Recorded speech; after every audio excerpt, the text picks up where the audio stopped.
Olá, crianças, bom dia. Vamos ter uma aula agora de revisão de língua portuguesa, certo? Todos os conteúdos que vão cair na avaliação de vocês, nós vamos fazer uma breve revisão para que vocês possam fazer essa avaliação com toda tranquilidade. Tudo bem? Mesmo assim, persistindo dúvidas, estarei à disposição para responder vocês pelo WhatsApp, no grupo ou no PV, certo? Então, vamos iniciar com gramática, substantivos próprios. São vários os substantivos, né, crianças? Nós já estudamos outros, mas vamos focar nos substantivos próprios, porque nós percebemos ainda que alguns alunos continuam escrevendo nomes próprios, certo? Que são nomes específicos, por isso recebe o nome de substantivos próprios, com letra inicial minúscula. E na regra da língua portuguesa, exige que os substantivos ou nomes próprios, nomes específicos, sejam com inicial maiúscula, independente do lugar em que ele se encontrar dentro de uma frase ou de texto. Pode estar no meio, no começo, né? Ou até mesmo no fim. Então, vamos ver quais são eles e como devemos usar. Os substantivos próprios são nomes específicos, né? Como nome de lugares, por exemplo, quando nos referimos a cidades, ruas, avenidas, estados, países, regiões, chácaras, fazendas, nós escrevemos com inicial maiúscula. Nomes de comércio em geral, também. Clínicas e hospitais, também com letras maiúsculas. Prédios públicos, também com letra maiúsculas, né? Nomes de pessoas e até mesmo nome de animal, quando este recebe um nome próprio, né? Nome específico que ele recebeu para sua identificação. Por exemplo, né? Nós temos um cachorrinho, podemos dar a ele um nome. Então, quando nós referimos ao nome dele, é escrito de forma com letra maiúscula na inicial. Quando escrevemos apenas cachorro, é letra minúscula, porque é um substantivo simples.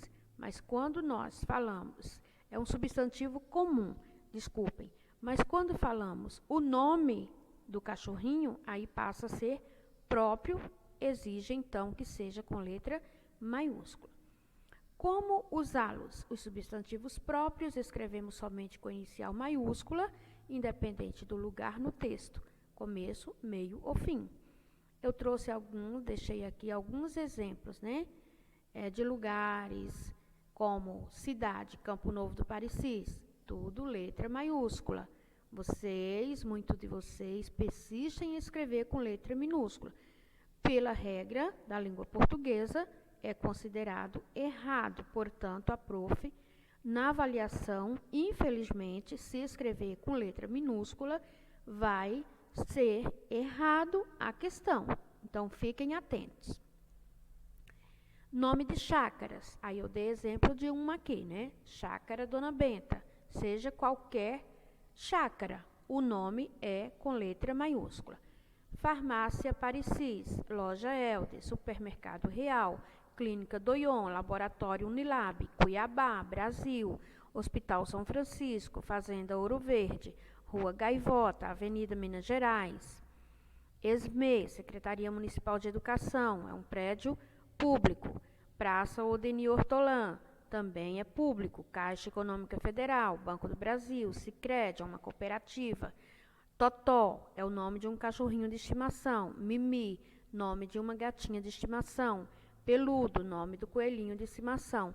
Então, observe que eu usei os exemplos da nossa realidade, nossa cidade, nosso estado, nosso país, ruas que tem na nossa cidade, avenidas que tem na nossa cidade, comércios e clínicas e prédios públicos que tem na nossa cidade, né? Bancos, enfim, ok? Aí vem os adjetivos. Super fácil, né, gente? Sabemos que os adjetivos têm como função gramatical dá características ou qualidades aos seres em geral. Quando falamos em seres em geral, nos referimos às pessoas, animais, objetos e até mesmo à natureza. Deixei alguns exemplos também.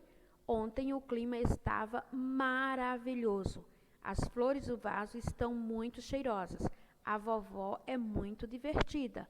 As paredes da escola estão limpas. Observe que essas palavras em destaque na cor verde são as características, ou seja, qualidades que foram atribuídas aos seres, ao clima, à natureza, às flores, natureza, a vovó, né? Uma pessoa da família, as paredes, um objeto, ok?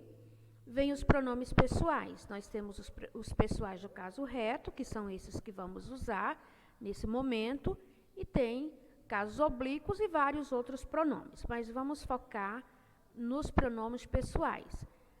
Palavras que substituem os nomes de pessoas e animais. E são usados também para conjugação verbal. Por quê? Ele vai substituir as pessoas.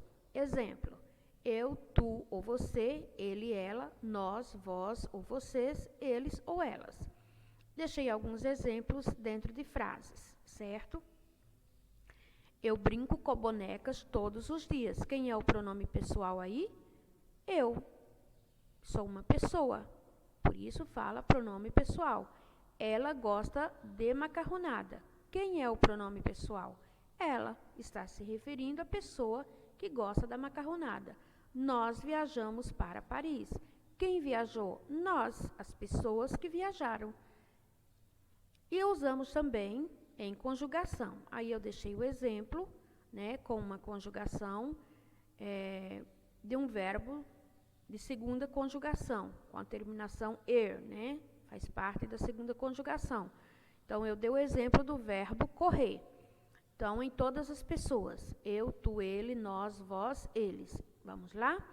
Eu corro, tu corres, ele corre. Nós corremos, vós correis, eles correm. Então, nós conjugamos aqui o verbo correr no presente do modo indicativo, né? Porque sabemos que os verbos se classificam em tempos e modos, ok? Aí vem também os verbos no infinitivo, que muitos ainda não sabem identificar quando o verbo está no infinitivo. E só para chamar um pouquinho a atenção de vocês, observem que o verbo no infinitivo, nós podemos chamar ele, até eu deixei aqui para exemplificar, para chamar um pouco a atenção, eles são chamados de carro-chefe, ou seja, é o principal, é o que vai se destacar, ou ainda a mãe de todos os verbos. Por que chamamos mãe de todos os verbos? Observem, eles terminam em ar, er, ir, denominados verbos de primeira conjugação, segunda e terceira conjugação. Quando está terminado em ar, primeira conjugação. Terminado em er, segunda conjugação. Terminado em ir, terceira conjugação. Não existe verbos em quarta, quinta conjugação, apenas primeira, segunda e terceira. Terminados em ar, er, ir. Quando vem com essa identificação, ele é o carro-chefe, ele é a mãe de todos os verbos. Por quê? A partir daqui, nós podemos, é o verbo mãe, porque dele, a partir dele, conjugamos todos os tempos e modos. Alguns mudam seu radical, outros não. Vai depender se este verbo é regular ou irregular. Então, quando o verbo é um verbo regular, a base dele, o radical, ou seja, a estrutura do verbo, não vai mudar nada, certo? Quando ele é irregular, muda. Então, veja, que nós vamos ver logo a seguir, o radical, ou seja, a base, a estrutura do verbo não vai mudar nada em tempos e modos. Veja, eu dei exemplo com as 3 conjugações. A primeira conjugação aqui, ar, estudar. Eu estudo, estudei, estudarei, estudarás, etc. Eu deixei aqui, observe que em tempos diferentes, justamente para vocês perceberem que, independente do tempo em que se encontra o modo, a estrutura, a base, o radical do verbo estudar não mudou nada. Ó. Estude, estude, estude, estude. Independente do tempo em que eu conjuguei, ele permaneceu igual, certo? Por isso fala, é a mãe de todos os verbos, né? A partir deste estudar, que está no infinitivo, quando tem essas terminações, ar, ir, o verbo está no infinitivo, ok? Conhecer, eu conheço, conheci, conhecerei, conhecemos, etc. Verbo de segunda conjugação, porque termina em er. A base dele, o radical, está todos iguais, ó. Conheço, conheço, conheço, termina em C aqui, ó. Independente do tempo. Dormir, terceira conjugação, terminado em ir. Eu durmo, dormirei, dormi, dormirás. Também a base não mudou, certo? Vamos para os artigos, crianças. Muito simples também. Os artigos são classificados em definidos e indefinidos, e eles são usados para acompanhar o substantivo e varia em número e gênero. Quando é número, prof? Quando nos referimos a singular ou plural. E gênero, quando falamos de masculino ou feminino. Observem, o anel, os anéis. Ele variou aqui em número, singular e plural. A cigarra, as cigarras. Também variou em número, singular e plural. Também variou em gênero, masculino e feminino. Um martelo, uns martelos. Uma flor, umas flores, ok? Quais são os definidos, prof? O, a, os, as. E os indefinidos? Um, uns, uma, umas, ok? Vemos também, né, nas atividades e vamos rever a locução adjetiva. O que é locução adjetiva? É a reunião de duas ou mais palavras equivalente a um adjetivo, podendo ser formada por, presta atenção, primeiro, formada por uma preposição e um substantivo. Vamos ao exemplo. Dente de gato. De é a preposição, está em destaque, gato é o substantivo. Agora, nós vamos transformar essa preposição e esse substantivo em um adjetivo. Quando nós juntamos, forma-se uma locução adjetiva. Então, observe, dente de gato, dente felino. Felino é o adjetivo atribuído ao dente de gato. Uma preposição e um advérbio. Observe, aqui está a preposição, aqui está o advérbio de lugar. Poderia ser trás também, né? Atrás, pneu de trás, pneu da frente. Então, quando nós transformamos essa preposição e esse advérbio numa locução adjetiva, nós ganhamos o adjetivo frontal. Pneu da frente, pneu frontal. Existem ainda várias outras locuções adjetivas, como os pátrios, laços familiares, etc. Vejam, amor de mãe, amor materno, laços familiares, né? Amor de mãe, amor materno, amor de irmão, amor fraterno e assim por diante. Carne de porco, carne suína. Nascido em Minas Gerais, mineiro. Morador do campo, camponês. Aqui nos referimos a pátrios, né? Lugares que nasceu. Poderia ser qualquer outro estado ou país. Aí vem os encontros vocálicos. Mais uma vez, a prof já disponibilizou 2 vídeos sobre encontros vocálicos e encontros consonantais, mas vamos rever. É o encontro de vogais na mesma sílaba ou não, podendo ser classificados como ditongo, que é o encontro de 2 vogais na mesma sílaba. Exemplo, caixa, véu, pão.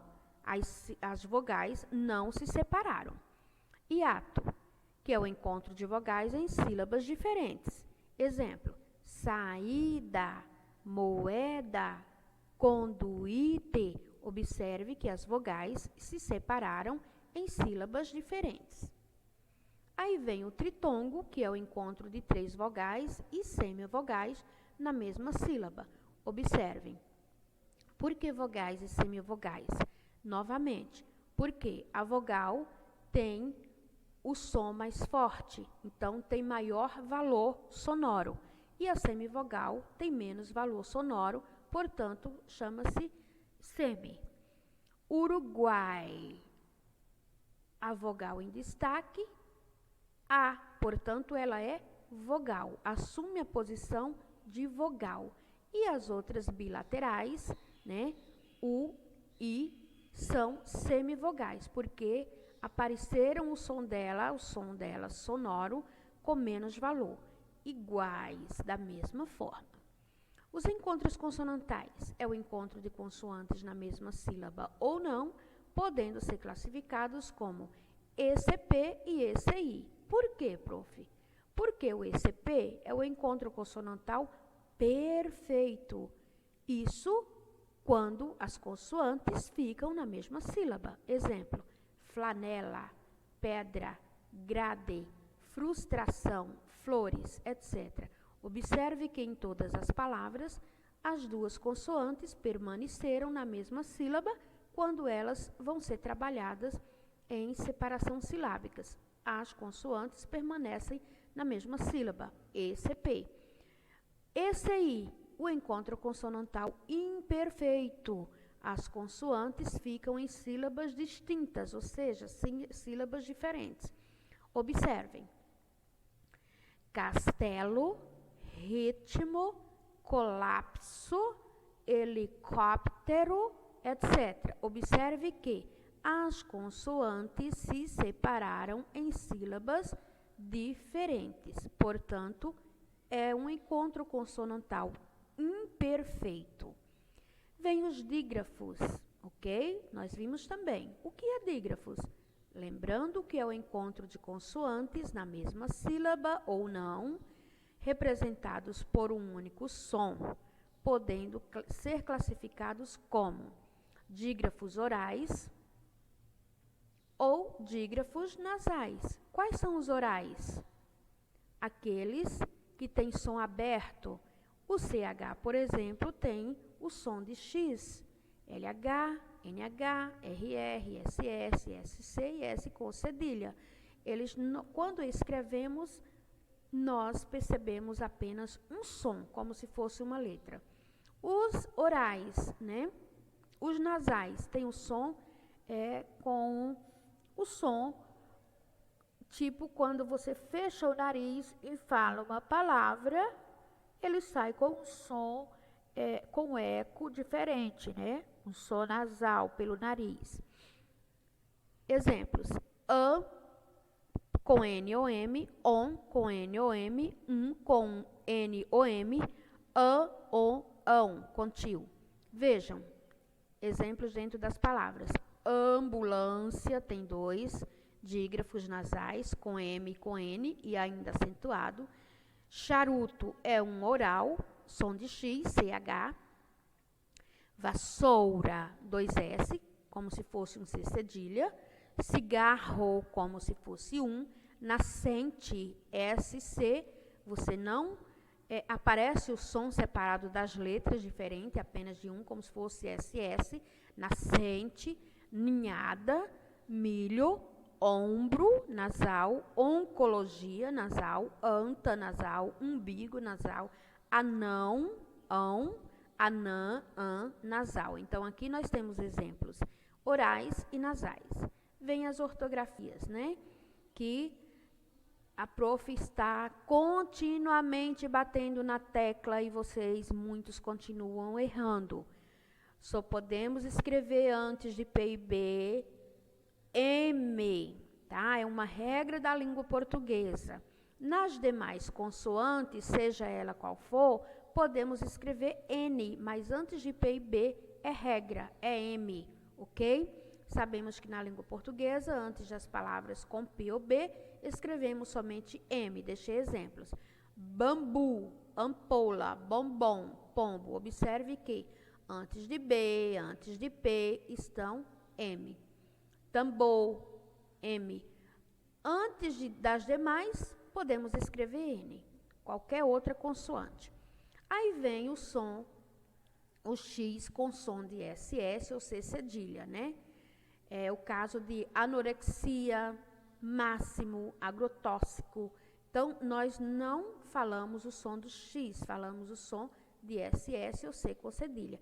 Agora, quando nós falamos, observem, quando nós falamos a palavra paixão, caixote, aí sim ele apresenta seu som original de X ou CH, certo?